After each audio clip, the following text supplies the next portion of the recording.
ఒక్కరి చెప్పేది ఖర్చు పెట్టలేవు పైసలు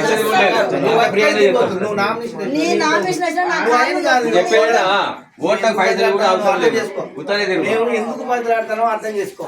నీ కొడుకు కొరకే కొడుకు నెల నుంచి బదిలాడతాను. నీ కొడుకు బదిలాడింది వేరు.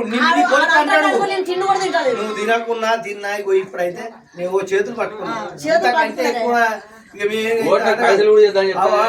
మేము చేస్తాం కానీ నువ్వు అంటేనే ఇగో నువ్వు ఓకే చెప్పాలి. ఇంతమంది చెప్పాలి అంతే. తప్పుల విషయం మేము మనిషి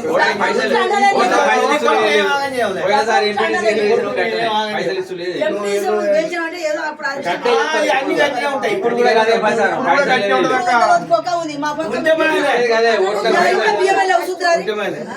గదే ప్రచారం చేస్తాం మేము. అందరు పైసలు గదే ప్రచారం చేస్తాం.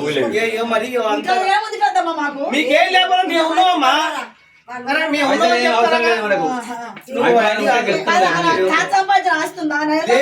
లేదు ఆయన మనిషే ఉన్నాడు. ఆయనే ఉన్నాడు అట్లా. అమ్మా నిన్నేం ఆగం కావాలని మేము కోరుకోమమ్మా. అర్థమైందా? మా సాధ్యమైనంత మేము కూడా పోరాడతాం.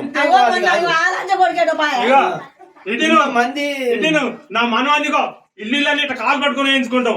నీ కొడుకుని ఆగం చేయం. నీ కొడుకుని ఆగం చేయం. వింటానమ్మా? నీ కొడుకుని ఆగం చేయం. ఆ రోజు ఇప్పుడు కూడా ఎట్లా నీ కొడుకు అండగా జనం ఉన్నారు. నీ కొడుకు అండగా పైసలు లేవు కానీ జనం ఉన్నారు అండగా. అది గుర్తించుకో. నీ కొడుకు అది గుర్తించుకో. మరి అంతకంటే మేము ఇప్పుడు ఆయన కొరకే ఇప్పుడు మొక్కజొన్న నీళ్ళు కట్టి నువ్వు కొత్తాను ఎందుకు వస్తాను? మంచి వ్యక్తి, మంచి పిల్లాడు అనే ఆలోచనతో నువ్వు ఇంకా